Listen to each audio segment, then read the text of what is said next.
after a year or two, Bowes and Wilkins came on the scene, loudspeaker firm. Oh yes. So Quality stuff, but expensive. I'd read about them in the Hi-Fi news. Yeah. DM3 monitor speakers. So Jackson brought this crook to visit me, and he took me Wharfdale Dovedales, 30 quid the pair. Reasonable money then. Yeah, yeah. And Comet in Leeds were advertising these Bowes and Wilkins DM3 monitors, 63 quid a pair. And working next door to Yorkshire Bank, which I was a customer, one lunchtime I went to the bank and arranged a loan to buy these loudspeakers, because money was still tight. Yeah, yeah. And when I finished work at 4 o'clock, right over to Armley to Comet. Yeah. What in? Eh? What did you have then for transport? Mine 1,000 traveller. Oh yes. Not with timber. Aye, with timber. Oh, with timber. Oh, yeah. With a timber. I'll say so. It's proper. I got that car in 70. Yeah. Yeah. Anyway, I gets to Comet and he says, the guy behind the counter says, oh, they're already at the pair, well, there's only one pair and they're already spoken for. Oh, for bloody hell. And then he noticed my uniform under my jacket. I said, hang fire. And he went round the back and they brought him out. Paid them 63 quid and off they went to go in the back room. Wow. And after them, Yeah. I got a pair of DM2As, which had superseded them. B&Ws. Aye. Yeah. Bowes and what's it? And then, and then I bought a pair of B&W 2000s at Huddersfield in Bradford. Yeah, right. And they were a bit of a disappointment in that they were rather bassy and not clear as they should have been on the treble. Turned out to be a bad buy. Right.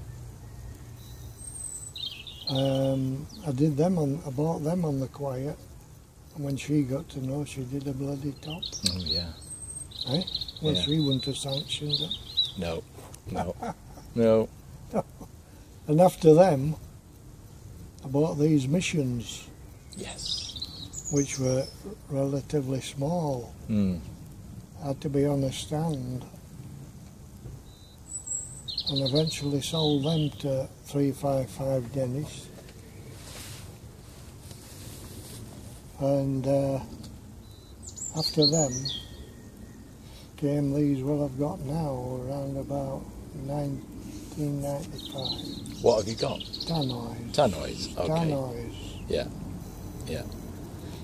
And I got a pair of these stands at Nakkamachi. SE24s. Got raving reviews in the magazines. By this time, of course, I've been buying all the magazines that come out every month. Yeah. Hi-Fi Answers.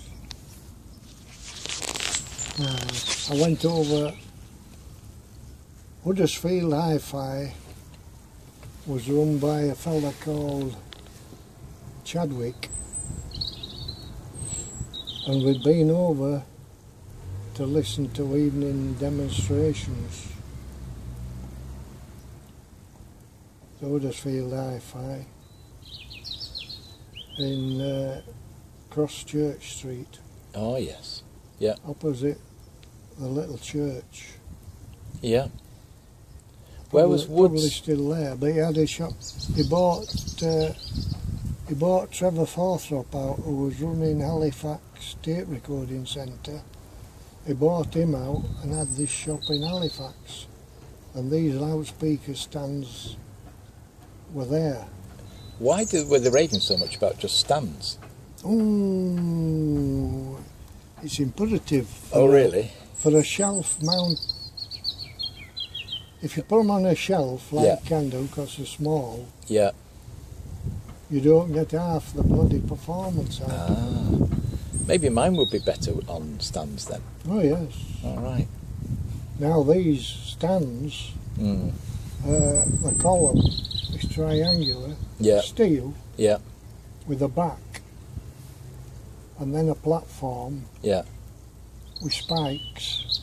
Oh, right. And See. in the top at the back is a porthole. Yeah. And the idea was to fill these stands up with silver sand. All right.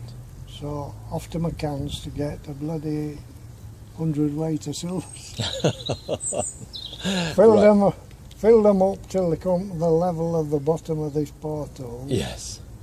And to this day, if you poked your finger in the back of this porthole, you'd have a nail full of silver sand.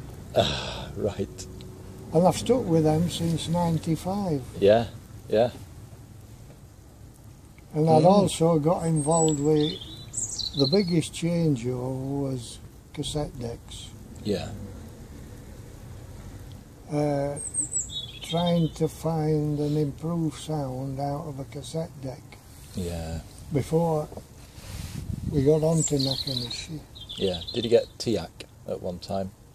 A Never had. T-App 450. Yeah. Now Peter Sellers had a T-App 450 cassette deck. How do you know that? Eh? How do you know that? Oh, I know that.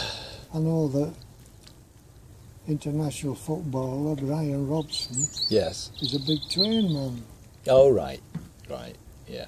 I know that Scottish Rod Stewart, Yeah. Oh, he's a strange. he's a big train man. Yes. Yeah. Yeah. Aye. Yeah. So, yeah, I had a Philips cassette deck at one while and then a Teak, all second hand. Aye. Yeah.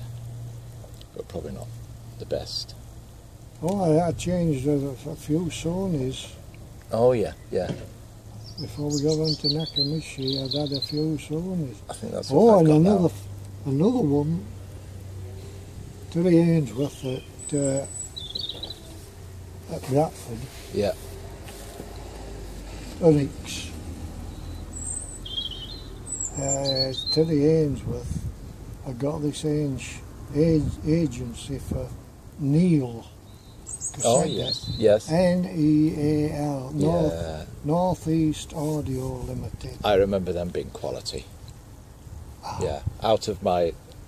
Well, the first one was a 103, and Bertie down the road at Cottingley one Saturday morning took me to Ossett, to a hi-fi dealer who were demonstrating these NEAL 103s, Yeah. and they gave out an improved sound, but the fast forward and rewind wasn't pressing a bloody button. No. There were a lever, you had to push it to the left to rewind the cassette and push it to the right to advance it, Yeah.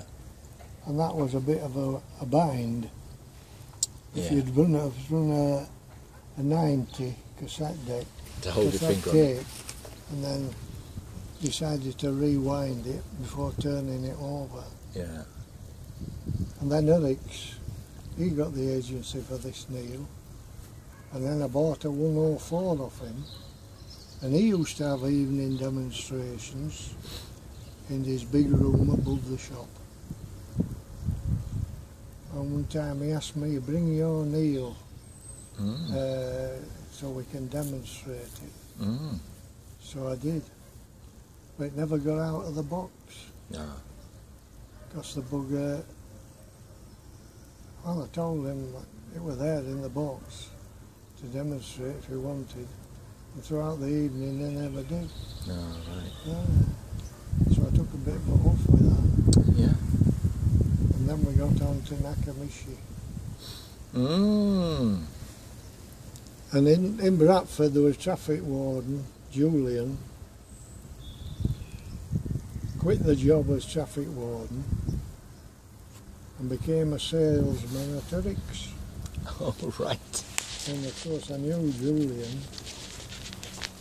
The first thing we have engaged for money was to buy this Linn Sondek. Oh, yes. Your Linn Sondek. LP12. And Julian, Linn stipulated that dealers had to set it up before sale and fine-tune it. This was one of their strict regulations for being, have you been a dealer of theirs? And Julian set it up and put my moving coil cartridge into the Linn arm. And balance the arm. Julian was also an aquarist who went to there used to be at Doncaster Racecourse where the swap meets are. One weekend where a show of fish. Oh, really? And tanks and all the gear that goes with it. Wow. Wow. And Julian used to exhibit his bloody fish, angel fish or something like that. All right. Anyway, Julian, he bought a business in Ainsworth, bought a business in Brighouse, which became the workshop for repairs. And Julian finished up being there. All right. And then I learned that he'd died. Oh. So that was the end of Julian. But then Ainsworth sold up to Clear Sound. And I got involved there because I knew, I got to know the salesman. Well, it was in Northgate Bradford. Oh, that Clear Sound was in Northgate. All right. Next to Oxterby watchmaker. Right.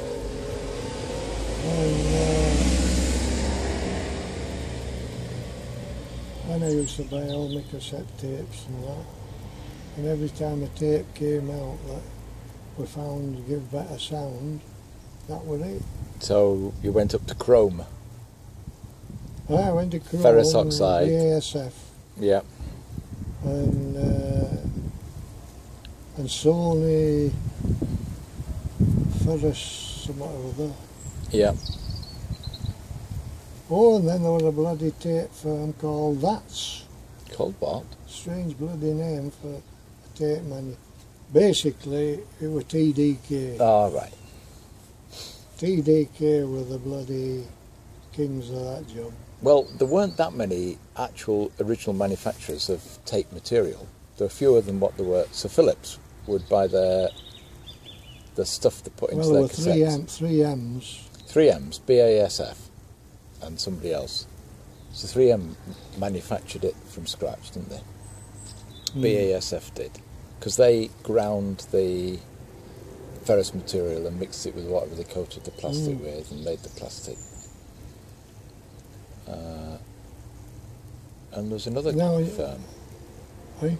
Can't remember now. Oh, there were Memorex. Memorex. And I can't remember whether they made their own tape or not. It'll break a bloody wine glass. It's that clear, it'll shatter a wine glass. Was that? Load of balls, that one. Okay. Well,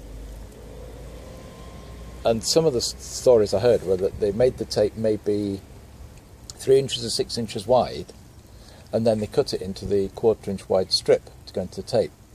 And so the higher quality tapes were cut from the middle of that 6 inch wide strip, but the same processing plant, the ones at the edge where the coating wasn't quite as reliable, went into cheaper tapes, but it was all off the same production line.